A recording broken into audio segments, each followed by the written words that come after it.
या ठिकाणी त्यांना सहकार्य करणं गरजेचं आहे। प्रत्येकाला जे जमल त्या पद्धतीने आपण या ठिकाणी सहकार्य करणं आणि त्यांच्या पाठीशी उभं राहणं हे तितकंच महत्त्वाचं आहे। आपण आज या ठिकाणी सर्व मराठ्यांच्या वतीनं या ठिकाणी साखळी उपोषण आजपासून सुरू केलेलं आहे। त्यामुळे ज्यांना जे काही योगदान देता येईल त्या पद्धतीने आपण या ठिकाणी साखळी उपोषणामध्ये सहभाग घेतला पाहिजे व माननीय श्री मनोज जरांगे पाटलांनी उभा केलेल्या लढ्याला आपण सहकार्य केलं पाहिजे, कारण हा लढा आपल्या न्यायासाठी आपल्या हक्कासाठी त्या ठिकाणी उपस्थित केलेला आहे। आरक्षणाची जर पार्श्वभूमी समजूनच घ्यायची असेल तर मी तुम्हाला पुढच्या 2 मिनिटात थोडीशी पार्श्वभूमी या ठिकाणी समजून सांगतो। ज्यावेळेस देश स्वतंत्र झाला आणि त्या ठिकाणी घटना लिहिली गेली, त्यामध्ये माननीय श्री बाबासाहेब आंबेडकर साहेबांनी मागासलेल्या वर्गांसाठी एससी आणि एसटी मधून 20% आरक्षण त्या ठिकाणी दिलं। त्याच वेळेला त्यांनी एक नोंदी करून ठेवली होती की या व्यतिरिक्तही अजून या समाजामध्ये शैक्षणिकरित्या किंवा सामाजिकरित्या मागासलेला भरपूर असा भाग आहे, त्याचाही विचार काही काळानंतर आपला करावा लागेल आणि तो विचार करून त्यांनाही आरक्षण द्यावं लागेल। त्यानंतर बरेच सरकार आली, बरेच सरकार गेली, पंडित नेहरूंचं सरकार आलं, इंदिरा गांधींचं सरकार आलं, राजीव गांधींचं आलं, बरेच सरकार आले, परंतु कुणीही काही त्या ठिकाणी केलं नाही। परंतु PV नरसिंहरावांच्या काळामध्ये त्या ठिकाणी परत ओबीसीचा विचार करण्यात आला आणि ओबीसीला आरक्षण त्या ठिकाणी देण्यासाठी त्यांनी प्रयत्न केले।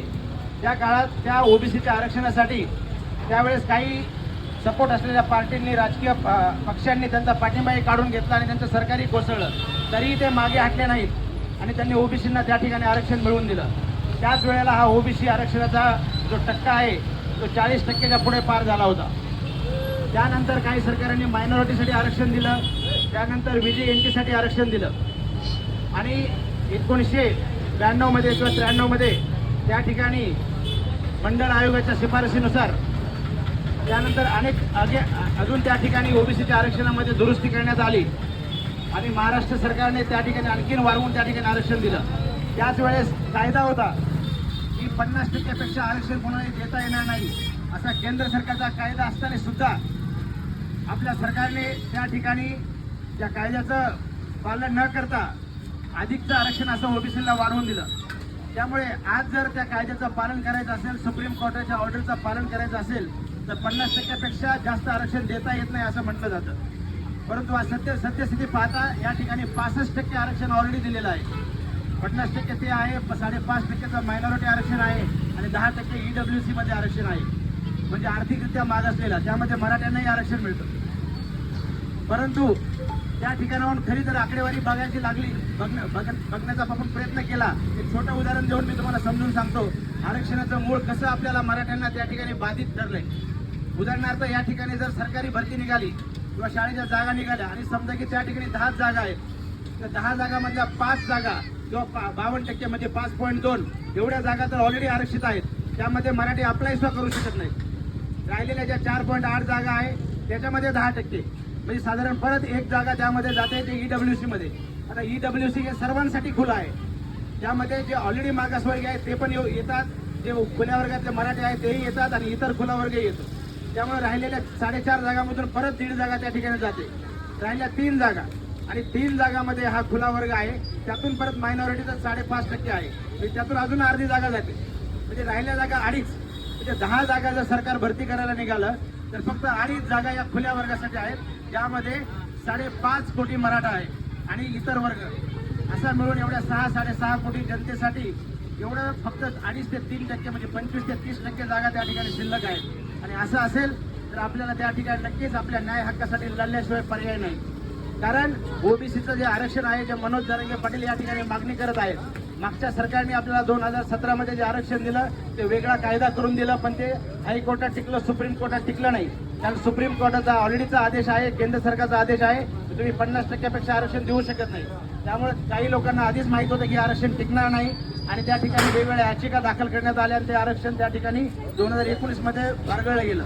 मग आज जर आरक्षण हवं असेल तर ते कशा पद्धतीने मिळवलं पाहिजे, तर ते मिळवण्याचा एकच मार्ग आहे जे मनोज जरांगे पाटील साहेबांनी या ठिकाणी उपस्थित केला आहे की जो मागासलेला गरजवंत मराठा आहे त्यांना ओबीसी मध्ये सामावून घ्या आणि त्यांना सरसकट कुणबी जातीचं प्रमाणपत्र द्या। आता कुणबी जात नेमकी आहे तरी काय, तर आपण जर पाहिलं तर आपण या ठिकाणी बरेच मराठवाड्यातून महाराष्ट्राच्या विविध भागातून आलेले मराठी लोक आहात. त्यामुळे आपण जर गावाकडची भाषा बोलायला गेलो तर गावाकडे आपण शेत नाही म्हणत, आपण म्हणतो रानात गेला होता का. तर रान हे एक शब्द होता आणि तो आज सुधारित शब्द म्हणून शेती झाला. त्याचप्रमाणे जुन्या काळामध्ये कुणबी हा शेतकरी होता आणि कुणबी हा शेतकरी म्हणून या ठिकाणी नवीन शब्द आला. त्यामुळेच जरांगे साहेब म्हणतायत आपल्याला की कुणबी हे शक्य आहे, आम्ही शेतकरीच आहोत, आम्ही शेतकऱ्यांचीच मुलं आहोत, आम्ही शेती व्यवसायच केला. परंतु झालं काय, गेल्या 50 वर्षामध्ये ज्याच्याकडे 50 एकर शेती होती तो आता 2 एकरवरती येऊन ठेपलाय आणि 2 एकर करूनही त्या ठिकाणी तो जगू शकतो. परंतु त्याच्यावरती आणखी दुसऱ्या अडचणी आहेत, आसमानी संकट आहे. तुम्ही याच वर्षीचं उदाहरण घेतलं तर यावर्षी महाराष्ट्रातल्या बऱ्याचशा जिल्ह्यामध्ये 20% सुद्धा पाऊस झालेला नाही. बऱ्याच ठिकाणी चालू वर्षी सगळे पिकं या ठिकाणी गेलेले आहेत. आपण हे सगळे या ठिकाणी जे आलो त्याचं कारणच मूळ आहे की आपल्याला ना शिक्षणात आरक्षण मिळालं ना नोकरीचं आरक्षण मिळालं. आपण शेती व्यवसायावर अवलंबून होतो. आई वडिलांना आपल्या शाळेची फी भरता नाही आली, चांगल्या कॉलेजमध्ये ऍडमिशन मिळालं नाही. सरकारी नोकरीमध्ये गेलं तर 10-10 वर्ष मुलं एमपीएससी यूपीएससीचा अभ्यास करतात पण त्यांना पुढे नंबर लागत नाहीत. कुठल्याही एकदम गड वर्गामध्ये सुद्धा नोकरी मिळत नाही. अशा परिस्थितीमध्ये गाव सोडण्याशिवाय पर्याय राहत नाही. त्यामुळे शहरामध्ये या ठिकाणी आपण येऊन आपापल्या कर्तृत्वाने या ठिकाणी प्रत्येक जण सेटल झालो आहे. तर माझा सांगण्याचा उद्देश हाच आहे की आरक्षण का महत्वाचं आहे. आरक्षण मिळालं तर गावातल्या मराठ्यांना गाव सोडायची गरज लागणार नाही. आरक्षणही नाही, आसमानी संकट आहे, पाऊसही पडत नाही आणि त्यातून एक कष्ट करून काही पिकवलं तर त्याला भावही मिळत नाही. मागच्या महिन्यामध्ये परिस्थिती बघितली तुम्ही, कांद्याची परिस्थिती काय होती, टमाट्याची परिस्थिती काय होती. आता अचानक कांद्याचा भाव वाढलाय तर सरकार त्या ठिकाणी आयात कांदा करायला लागले. जो स्टॉक आहे तो स्टॉक करायला लागला. त्यामुळे शेतकऱ्यांना थोडे काही पैसे मिळायला लागले की त्या ठिकाणी दुसऱ्या गोष्टी घडतात आणि त्या ठिकाणी शेतकऱ्यांचा त्या ठिकाणी जे प्रगती व्हायला पाहिजे ती होत नाही. आणि शेतकऱ्यांची प्रगती नाही झाली की त्यांच्या मुलांना त्यांच्या शाळांची फी भरली जात नाही. तुम्ही आज जरी बघितलं, इंजिनिअरिंग कॉलेजला जावा, मेडिकल कॉलेजला जावा, जर तुम्ही आरक्षणामधून जर तुम्हाला ओबीसी मधून जर आरक्षण मिळालं आणि त्यातून जर सीट मिळाली तर इंजिनिअरिंग कॉलेजची फी आजही आहे 1 ते सव्वा लाख रुपये ओपन मधून फी आहे. आणि जर ओबीसी मधून तुम्हाला सीट मिळाली तर त्या ठिकाणी फक्त 8 ते 10 हजार रुपये फी भरावी लागते. मग एवढी फी जर कमी असेल तर राहिलेली फी काही कॉलेज स्वतः भरतंय का? नाही. आपल्या सर्वांना माहिती घेणं गरजेचं आहे. त्या 1,23,000मधून 10,000 जर विद्यार्थ्यांनी भरली ओबीसी मधून तर राहिलेले 1,13,000 हे सरकार त्या कॉलेजला देतं आणि ते कुठून देतं तर आपण कमवलेल्या इन्कम टॅक्सच्या पैशातून दिलं जातं. मग हे जर पैसे जर त्यांना देऊन त्यांना शिक्षण दिलं जात आहे, हे जर हे पैसे देऊन त्यांना नोकरीमध्ये आरक्षण दिलं जात आहे तर मराठ्यामधून जे मागासलेले आहेत ते गरजवंत आहेत त्यांना का दिलं जात नाही. हाच तर खरा मुद्दा आहे. आणि ह्या मुद्द्यासाठी माननीय मनोज जरांगे साहेबांनी आपल्या करोडो मराठ्यांचा आवाज उठवलेला आहे. त्यांच्या आवाजाला आपण बुलंद केलं पाहिजे. आपल्याला जे शक्य आहे त्या पद्धतीनं आपण त्यांना त्या ठिकाणी सहकार्य केलं पाहिजे. आपण लढू शकत नाही पण लढणाऱ्याला साथ तर देऊ शकतो हे मात्र नक्की आहे. कारण शहरात आलेली माणसं आपण बघतो, आज सुद्धा जर मराठा आरक्षणाचा मुद्दा तुम्ही पाहिला तर शहरात ज्या पद्धतीनं या ठिकाणी उपोषण किंवा आरक्षणासाठी लोक बसलेत त्याच्यापेक्षा कितीतरी पटीनं खेडेगावामध्ये बसलेत. कारण तोच तर खरा गरजवंत मराठा आहे ज्याला आरक्षणाची गरज आहे. आणि आपणही तिथूनच आलो आहोत. आपण त्या शेतकऱ्यांची मुलं आहोत जी या ठिकाणी येऊन आपण या ठिकाणी धडपड करून जगत आहोत. आज या ठिकाणी या पिंपरी चिंचवड भागामध्ये सुद्धा बरेच तुम्ही लोक पाहिले असाल तर MIDC मध्ये काम करणारे, वेगवेगळ्या वर्कशॉप्समध्ये काम करणारे, या ठिकाणी सुद्धा जगणं मुश्किल आहे. 15-18 हजार 20 हजार पगार मिळतो, रूमचं भाडं 5,000-7,000 भरायचं, खाण्यासाठी 7,000 जातात, कुटुंब असेल मुलं असेल तर शिक्षणाची फी, या सगळ्या अडचणी काही शिल्लक राहत नाही. त्यामुळं पुण्यामध्ये येऊन शहरात येऊन पण सामान्य विद्यार्थी जो आहे 10वी 12वी शिकून किंवा ITI करून डिप्लोमा करून आलाय त्याला पुण्यात जगणं सुद्धा अवघड आहे. आणि हे का करायची वेळ येते कारण त्याला एक तर प्रयत्न केला तर शिक्षण मिळत नाही. आणि हा जो विषय आहे जो मनोज जरांगे साहेबांनी या ठिकाणी उचलून धरलाय हा कुणीतरी उचलून धरणं गरजेचं होतं. कारण याची झळ गेले 40-50 वर्ष या समाजाला बसत आहे. आपण जर पाहिलं आज या ठिकाणी आपण जे उपस्थित आहात सर्वजण शिकलेले आहोत. आपण या ठिकाणी आपल्या मित्राची जात आपल्याला जोपर्यंत कळत नाही जोपर्यंत तुम्ही 10वी पास होत नाही. LKG पासून 10वी पर्यंत मुलगा एकाच वर्गात शिकतो, एकाच ताटात जेवतो, एकाच थाळीमध्ये खातो. आपल्याला कधी कळत नाही की हा कुठल्या जातीचा तो कुठल्या जातीचा.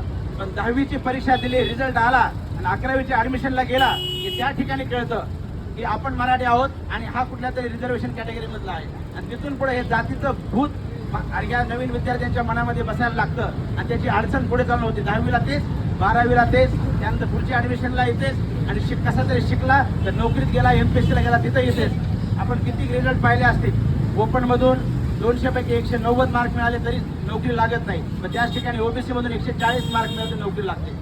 10वीच्या ऍडमिशनला 92% मार्क पाडले तरी तुम्हाला चांगलं कॉलेज मिळत नाही, पण त्याच ठिकाणी ओबीसी मध्ये तुम्हाला 70% मार्क मिळाले तर तेच कॉलेज त्या विद्यार्थ्याला मिळतं. मग असा काय गुन्हा केलाय मराठ्यांनी किंवा ज्या गरजवंत जे गरीब मराठी जे मागासलेले आहेत ज्यांना जगणं मुश्किल झालंय अशा मराठ्यांनी असा काय गुन्हा केलाय की त्या ठिकाणी तुम्ही त्यांना आरक्षण देत नाही आणि त्यांच्या गरजा समजून घेत नाही.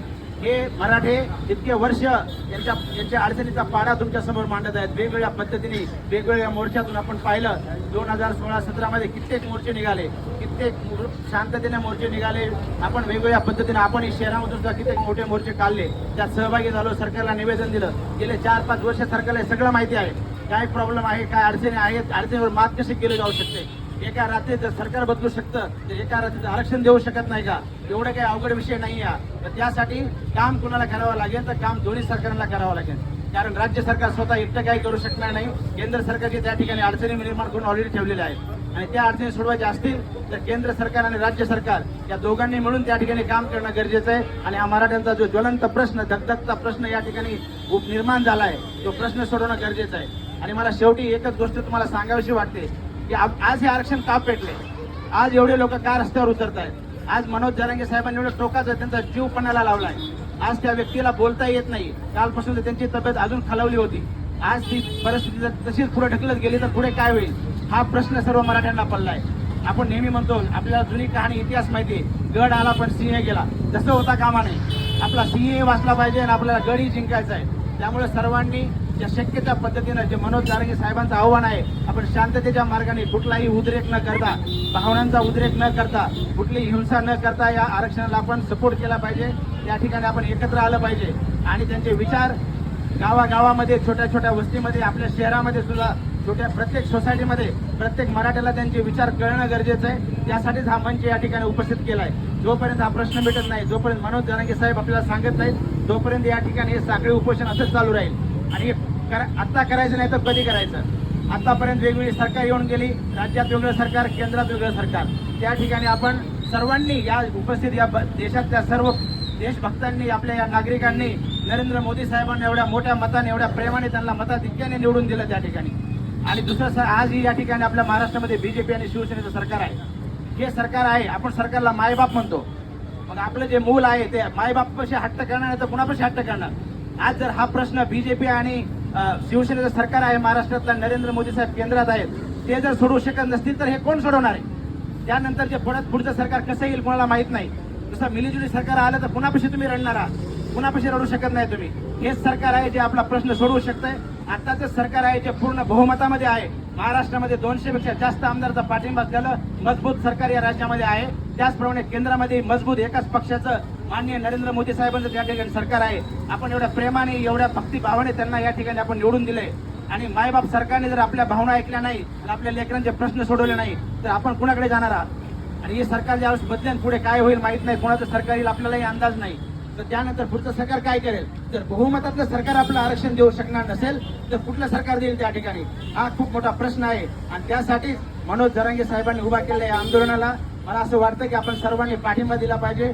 शक्य तेवढ्या मदतीने त्या ठिकाणी आपण त्यांना सहकार्य केलं पाहिजे. आणि हा प्रश्न सोडवण्यासाठी त्यांचे जे आदेश आहेत शांततेच्या मार्गाने, कुठलीही हिंसा न करता, कुठल्याही भावनेचा उद्रेक न करता त्या ठिकाणी आपण त्या ठिकाणी सहकार्य करून या उपोषणामध्ये भाग घेतला पाहिजे. आज या ठिकाणी आपण हे साखळी उपोषण सुरू केलं आहे. आपले आयोजक उद्या परवा काय वेगवेगळे अजून प्रयत्न करतील. आज गावागावामधून, खेडेगावामधून कॅन्डल मार्च निघाला आहे. आपण रात्रीच्या अंधारातून लोक त्या ठिकाणी दिवसभर शेतात काम करतात आणि रात्री येऊन कॅन्डल मार्च मध्ये अख्खं गावच्या गाव सहभागी होत आहे. बऱ्याच ठिकाणी या ठिकाणी अख्ख्या महाराष्ट्रातून हे सगळं चाललंय. तर आपण शहरामध्ये असल्यामुळे आपणही एवढं काय वेळ मिळेल काहीतरी आयोजन करून त्या ठिकाणी आपलाही सहभाग, आपलाही त्यांना सामर्थ्य, आपलाही सपोर्ट त्यांना त्या ठिकाणी द्यायचा आहे. एवढीच मी या ठिकाणी विनंती करतो. आणि आपल्यासाठी उभा राहिलेल्या माननीय मनोज जरांगे पाटील साहेब, आपल्या मराठ्यांच्या, कोट्यावधी मराठ्यांचं भविष्य उज्ज्वल करण्यासाठी निघालेल्या या तरुण तडफदार नेत्याला आपण त्या ठिकाणी चांगलं आरोग्य लाभावं, त्यांना कुठलीही इजा होऊ नये ही ईश्वरचरणी प्रार्थना करतो आणि या ठिकाणी थांबतो. एक मराठा, एक मराठा, एक मराठा. या सरकारचं करायचं काय? एक मराठा. धन्यवाद.